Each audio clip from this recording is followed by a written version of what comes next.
News, सच जरूरी। नमस्कार, मैं हूं आपके साथ मीनल और आप देख रहे हैं MNS न्यूज टीवी। स्वागत है आपका गुड मॉर्निंग शो पर।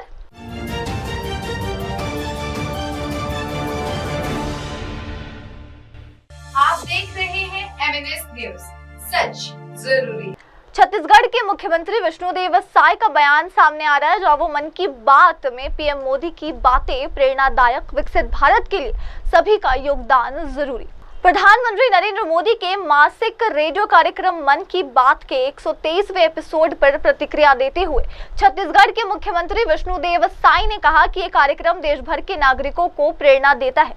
मुख्यमंत्री ने कहा कि हर बार प्रधानमंत्री नरेंद्र मोदी देश के नवाचारों का उल्लेख करते हैं, जिससे उन्हें प्रोत्साहन मिलता है और अन्य लोगों को भी प्रेरणा मिलती है। अगर हम 2047 तक विकसित भारत की बात करते हैं तो इसके लिए हम सभी को मिलकर योगदान देना होगा।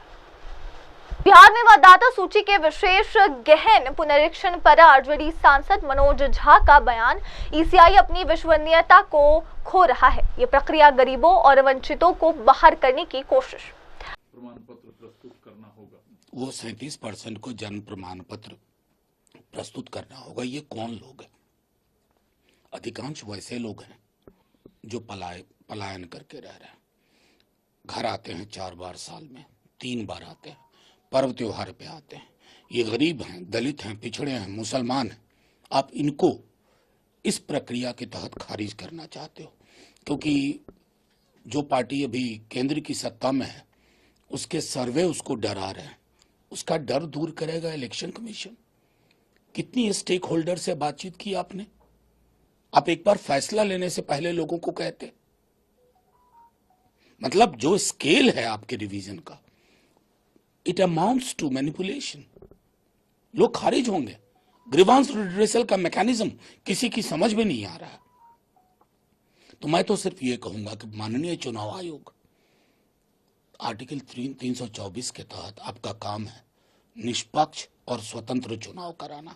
ये खोखले शब्द नहीं है, इसको जीना पड़ता है। हर का विश्वास जीतना पड़ता है। माफी के साथ कहता हूं, आप लूज कर रहे हैं क्रेडिबिलिटी डे बाय डे।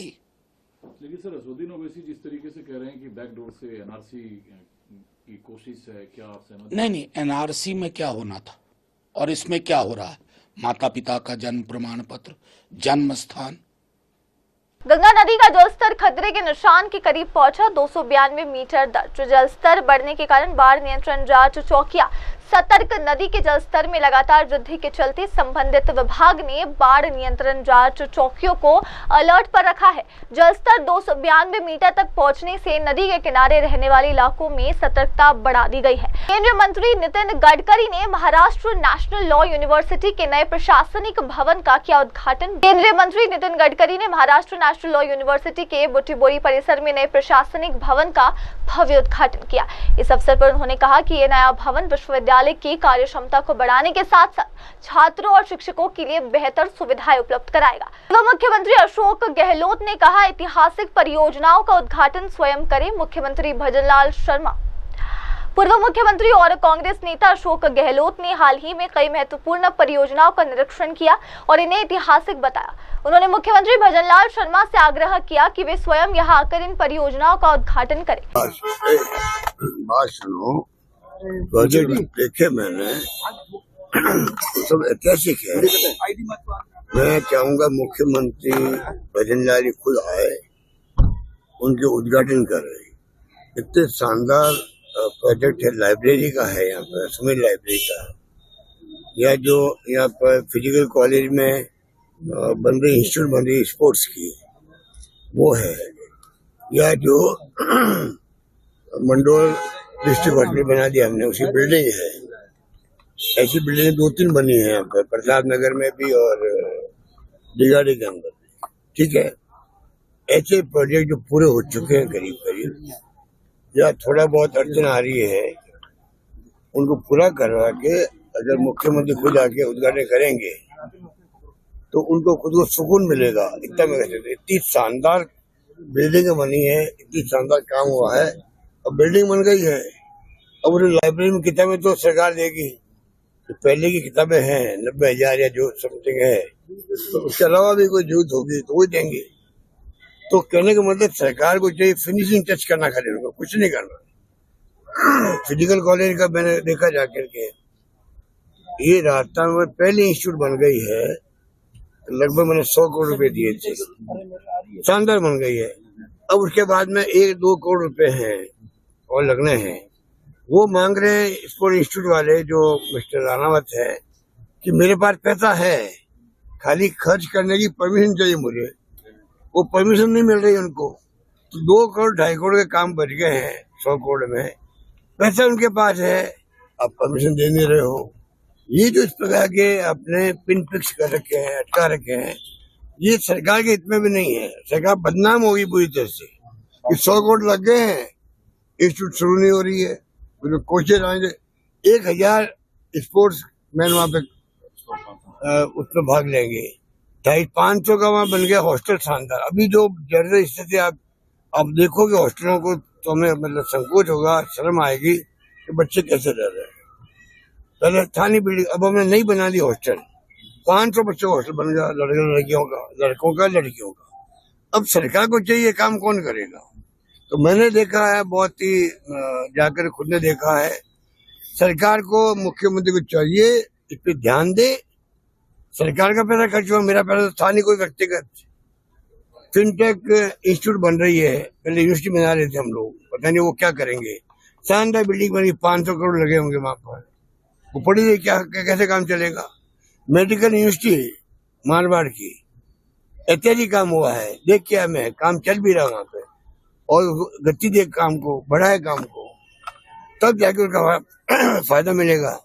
कहने का मतलब ये कि इतने शानदार प्रोजेक्ट जो हमारे वक्त में आए थे, लगभग पूरे हो चुके हैं, और 1.5 साल में जो गति धीमी कर दी, उस कारण से अभी तक वो पूरे हुए नहीं। और आज स्थिति बन गई कि अगर ये 2-4 महीने में काम पूरे करके मुख्यमंत्री जी खुद पधारे जोधपुर के अंदर, जोधपुरवासियों को अच्छा लगेगा, ये मुख्यमंत्री खुद आके उनका उद्घाटन कर रहे हैं, उनको खुद को सुकून मिलेगा, उनको प्रेरणा मिलेगी कि जोधपुर में जो काम हुए हैं, मेरे काम में राजस्थान में और जगह करवाऊं। तो ये जो 5 कोलकाता पुलिस द्वारा सुखंता मजुमदार की हिरासत पर पश्चिम बंगाल बीजेपी कानूनी विभाग के सह संयोजक तरुण ज्योति तिवारी का बयान सामने आ रहा है।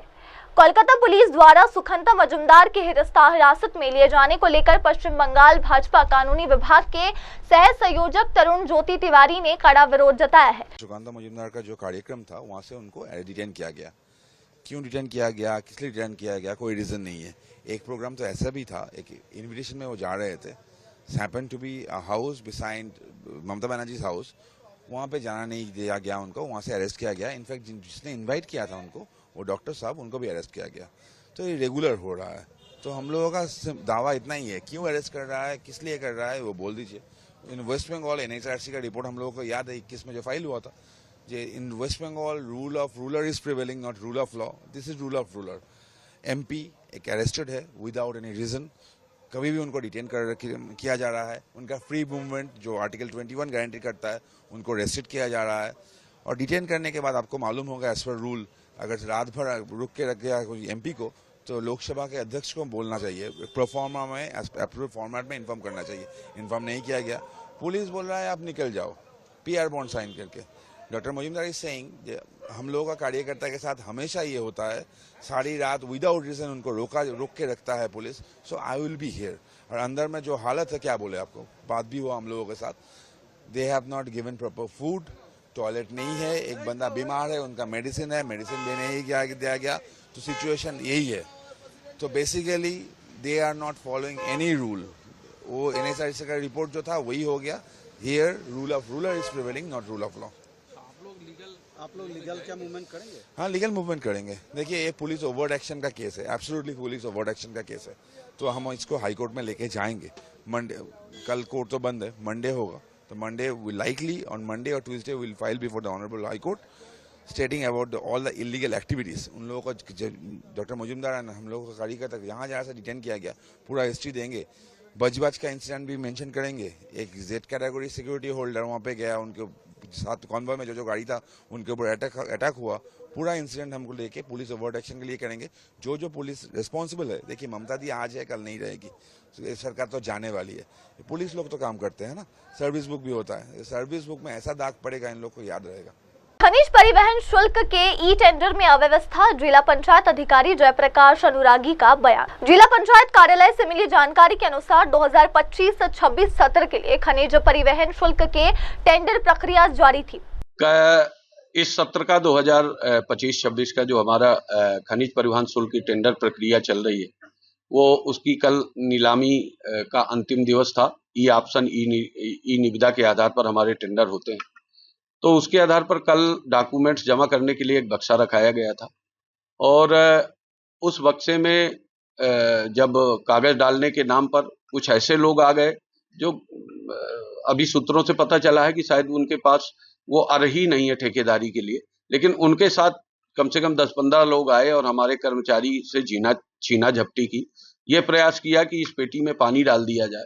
ये आवाज सुन के मैं अपने कक्ष से जैसे ही बाहर गया तो उन्होंने गाली गलौज, मेरे यहाँ कान तक आवाज आई कि जाति सूचक शब्दों का प्रयोग करके मेरी जाति का नाम लेके गाली गलौज करने का प्रयास किया। मेरे सदस्य जिला पंचायत श्री मृत्युंजय अहिरवार भी बैठे थे। हम दोनों लोग बाहर गए, उनको समझाया बुझाया। इसके बाद उन्होंने श्री मृत्युंजय प्रताप अहिरवार से भी बदतमीजी की, उनकी जात सूचक शब्दों का प्रयोग किया और वो कह रहे थे नहीं हमारे सामने अभी टाइम बचा है, तब भी वो कह रहे थे कि नहीं ये बक्सा बंद करो। लगभग 13 मिनट बचा था।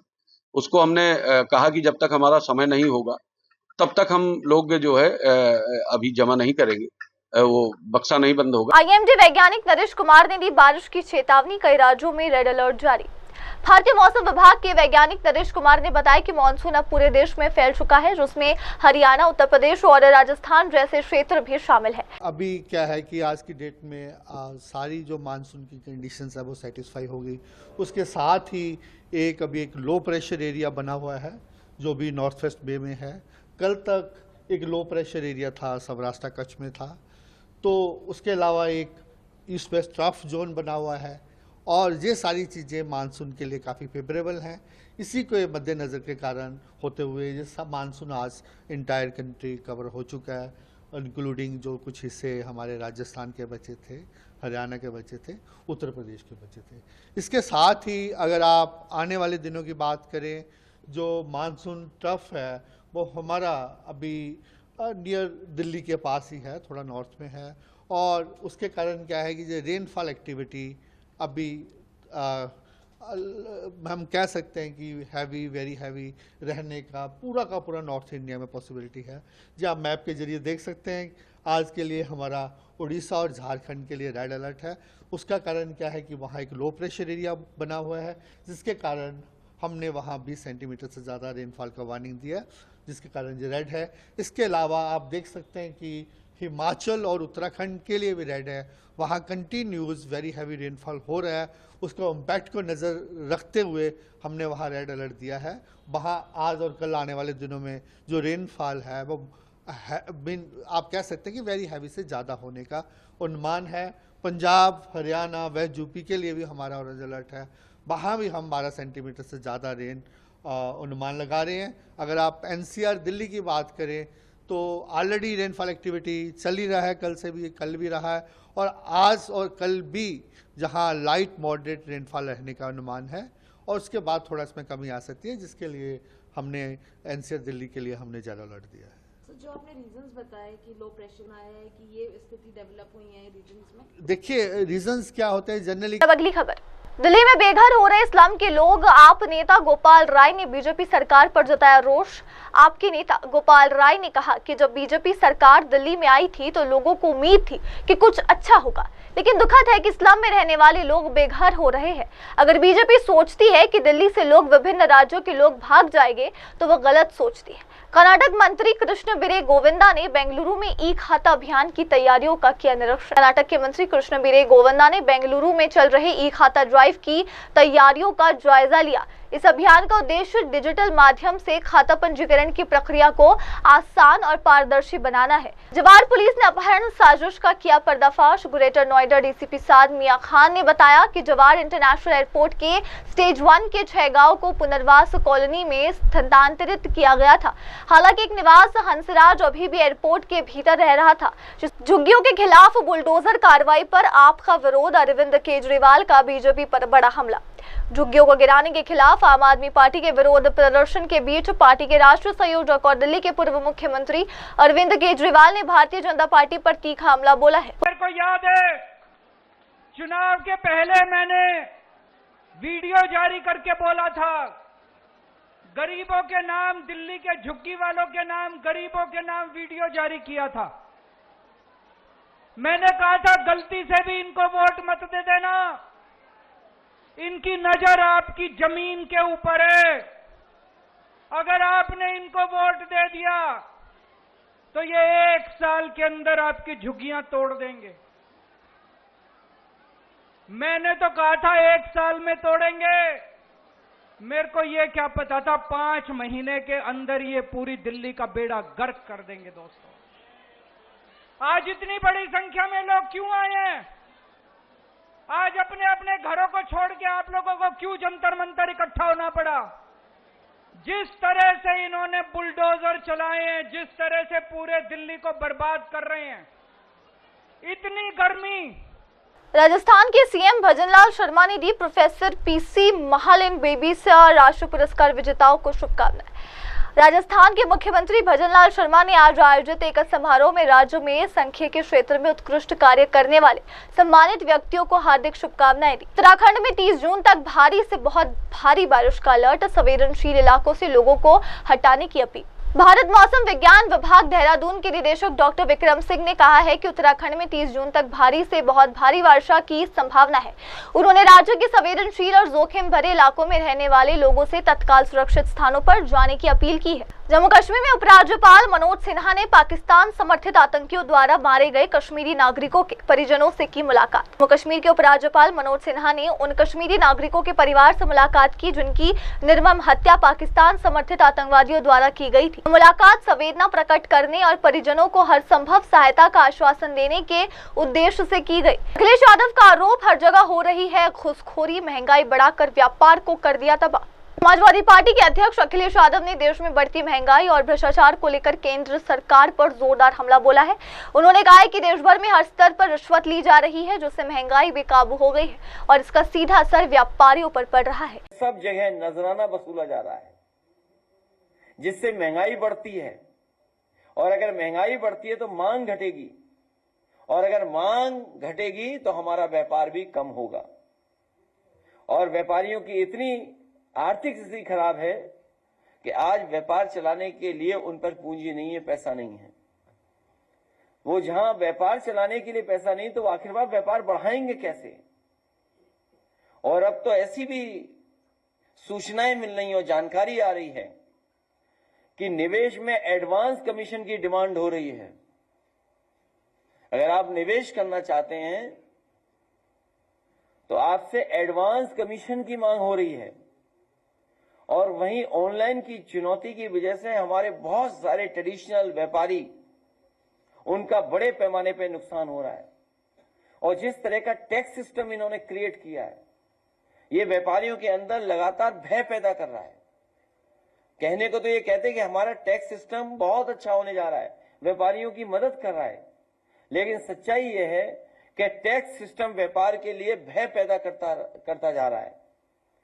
जीएसटी के पुराने व झूठे नोटिस और पॉलिटिकल नोटिस, अगर कहीं व्यापारी समाजवादी पार्टी की विचारधारा उसकी अगर तारीफ भी कर दी उसने, तो जीएसटी के पुराने व झूठे नोटिस और सेटलमेंट के नाम पर पूरा वसूली का तंत्र काम कर रहा है।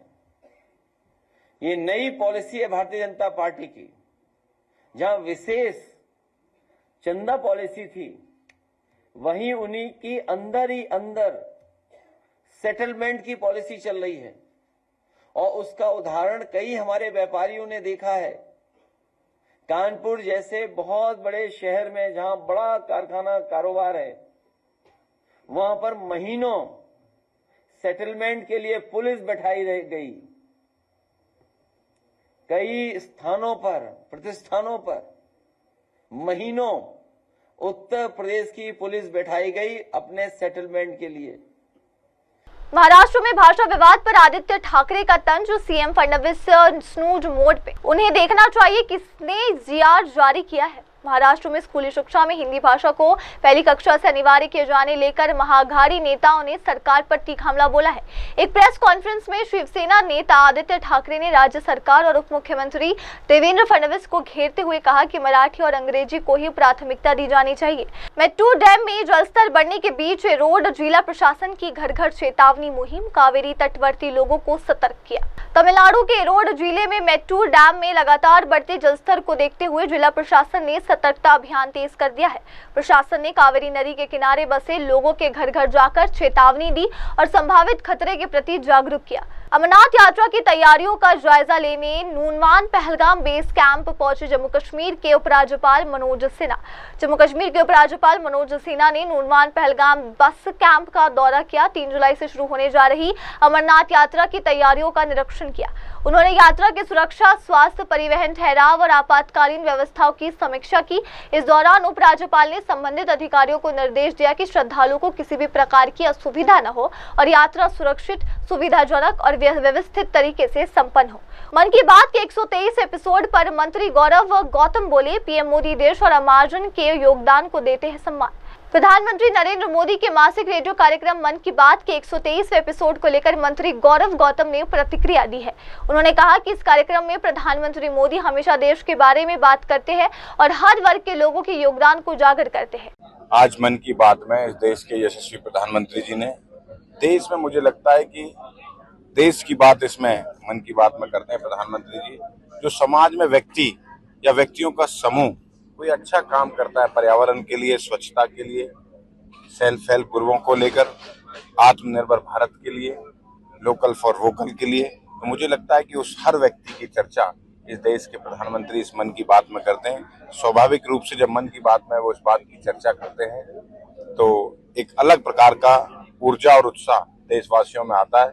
फिर लोगों में एक मन में अच्छा काम करने की भाव आते हैं कि अच्छा काम कर सकें, उसके लिए प्रेरित होते हैं। मुझे लगता है कि मन की बात हर व्यक्ति को सुननी चाहिए और इससे ऊर्जा और प्रेरणा लेनी चाहिए। मोदी जी हमेशा हरियाणा के खिलाड़ियों की, हरियाणा की बेटियों की, बेटी बचाओ बेटी पढ़ाओ जैसे इन कैंपेन की, हरियाणा की मिट्टी की, हरियाणा के जवानों की, हरियाणा के किसानों की हमेशा इस देश के प्रधानमंत्री चर्चा करते हैं। बहुत अच्छे कामों का जिक्र पूरे देश भर के हर जिले का, जहां लोग अच्छा काम करते हैं उसका जिक्र होता है। हमारा प्रयास है हम अच्छा काम करें।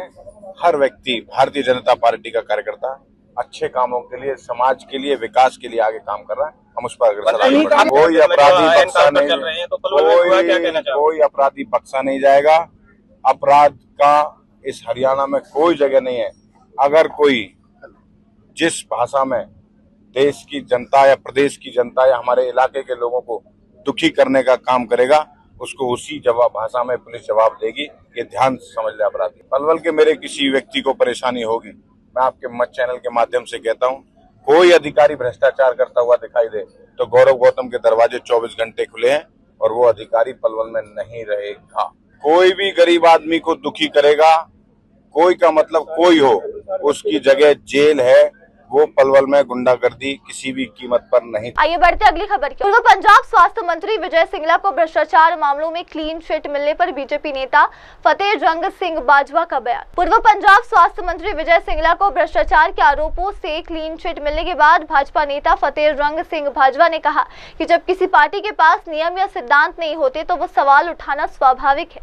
आम आदमी पार्टी, जिसने झूठे वादे कर सत्ता हासिल की और बदलाव का दावा किया, सबसे पहले अपने ही विधायक और मंत्री को निशाना बनाया। ये सब एक नियोजित नाटक जैसा लग रहा है। विजय सिंगला को गिरफ्तार किया गया था और तत्कालीन मुख्यमंत्री ने दावा किया था कि उनके पास सबूत है। वैश्विक प्रतिनिधि सम्मेलन में बोले तेजस्वी यादव, बिहार में न सुनवाई है न कार्रवाई, बस भ्रष्टाचार और अन्याय है। राजद नेता और पूर्व उप मुख्यमंत्री तेजस्वी यादव ने वैश्विक प्रतिनिधि सम्मेलन को संबोधित करते हुए नीतीश सरकार पर जमकर हमला बोला। उन्होंने कहा कि हम बिहार को एक ऐसी सरकार देना चाहते हैं जहां शिक्षा, स्वास्थ्य, आमदनी, सिंचाई, सुनवाई और कार्रवाई हो, लेकिन आज बिहार में न तो सुनवाई है न कार्रवाई है। आप कहीं भी चले जाइए, हर जगह भ्रष्टाचार चरम पर है। अब अगली खबर, प्रयागराज सर्किट हाउस में धरने पर बैठे आजाद समाज पार्टी सांसद चंद्रशेखर आजाद, प्रशासन पर लगाए गंभीर आरोप। आजाद समाज पार्टी के सांसद और भीम आर्मी प्रमुख चंद्रशेखर आजाद प्रयागराज में अपने समर्थकों के साथ सर्किट हाउस में धरने पर बैठ गए। उन्होंने प्रशासन पर भेदभावपूर्ण रवैये का आरोप लगाते हुए कहा कि हम जनसभा की अनुमति दी गई थी, लेकिन अब प्रशासन उसे रद्द करने का दबाव बना रहा है। ये लोकतंत्र का गला घोटने जैसा है। क्या एक सांसद को अपने लोगों से मिलने और अपनी बात रखने का भी अधिकार नहीं? चंद्रशेखर ने कहा कि वो और उनकी पार्टी संवैधानिक तरीके से संघर्ष कर रहे हैं और किसी भी तरह की तानाशाही को स्वीकार नहीं करेंगे। उन्होंने प्रशासन से पूछा कि क्या ये लोकतंत्र है या किसी खास वर्ग के लोगों को दबाने की साजिश। अभी भी हमारे परिवार से बात हुई, परिवार ने कहा कि आप आइए, मेरी बेटी की हालत देखिए, हमें न्याय दिलाइए। उनकी पीड़िता की माँ से बात हुई है। हम प्रयागराज उतरे, पुलिस के वरिष्ठ अधिकारियों ने हमें कहा कि आप हमारे साथ सर्किट हाउस चलिए, उधर की सिचुएशन अच्छी नहीं है, आप एक जिम्मेदार पद पर हैं, आपको लॉ एंड ऑर्डर का भी ध्यान रखना है और आपको अपनी बात भी कहनी है। हमने उन पर भरोसा किया और हम सर्किट हाउस चले आए। यहाँ उनसे हमारा ये बात हुई कि आप पीड़ित परिवार को चाहे तो हमें जाने की इजाज़त दे दो, कम गाड़ियों से दे दो, हम सिंगल आदमी चले जाएं, या फिर आप परिवार को यहाँ बुला के हमसे मिलवा दो, हम उनका दुख तकलीफ जान। इतना तो अधिकार होना चाहिए लोकतांत्रिक व्यवस्था में। अब यहाँ आने के बाद 2:30 बजे का समय हमने इनको दिया है, हमें आए हुए लगभग 2 घंटे हो जाएंगे, 2:30 बजे। अब हम अधिकारियों से बात करेंगे कि वो परिवार को जो उन्होंने वादा किया कि वो परिवार को ला के मिला रहे हैं, उसमें वो कितने सफल हुए। अगर वो हमसे, उन्होंने वहाँ झूठ बोला, हमसे असत्य बोल के वो हमें यहाँ लेके आए तो कोई बात नहीं, हम ये मान लेंगे कि अब भविष्य में कभी पुलिस के अधिकारियों पे भरोसा नहीं करना, उनकी बात पे भरोसा नहीं करना, हम मान लेंगे, कोई दिक्कत नहीं है। लेकिन जो हमारा संकल्प है कि हम उस परिवार से मिलेंगे, उन दोनों परिवारों की तकलीफ को जानेंगे, उनकी न्याय की लड़ाई कहाँ तक पहुँची इस बात को समझेंगे और उन जो भरसक मदद हो सकती है उसको करेंगे। आज एक भाई अपनी बहन से मिलने आया है, उनको न्याय दिलाना है। मैं जब तक न्याय नहीं मिलेगा, जब तक उनकी बात को मैं सुनूंगा नहीं, जहां तक मुझे उनकी बात पहुंचानी वहां पहुंचेंगे नहीं, तब तक मैं चैन से नहीं बैठूंगा। और अब अगली खबर, गृह मंत्री अमित शाह ने निजामाबाद में हल्दी बोर्ड मुख्यालय का किया उद्घाटन। केंद्रीय गृह मंत्री अमित शाह ने तेलंगाना के निजामाबाद में हल्दी बोर्ड के मुख्यालय का विधिवत उद्घाटन किया। इस मौके पर उन्होंने क्षेत्र के किसानों और विशेष रूप से हल्दी उत्पादकों को संबोधित करते हुए कहा कि ये बोर्ड किसानों की आर्थिक मजबूती और निर्यात बढ़ाने की दिशा में एक महत्वपूर्ण कदम है। अमित शाह ने कहा कि हल्दी बोर्ड का मुख्यालय निजामाबाद में स्थापित करना न केवल इस क्षेत्र के किसानों के लिए गर्व की बात है, बल्कि इससे हल्दी की वैश्विक पहचान को और मजबूती मिलेगी। इससे उत्पादकों को बेहतर मूल्य, मार्केटिंग सहायता और अनुसंधान सुविधाएं मिलेगी। हल्दी उत्पादकों की लंबे समय से चली आ रही मांग को केंद्र सरकार द्वारा पूरा करने को स्थानीय जनता ने सराहा। गृह मंत्री के साथ अन्य केंद्रीय मंत्री, राज्य के भाजपा नेता और बड़ी संख्या में किसान भी उपस्थित रहे। हाय हेलो नमस्कार, मैं हूं पंकज विष्णु और आप देख रहे हैं MNS न्यूज। आप देख रहे हैं MNS न्यूज, सच जरूर।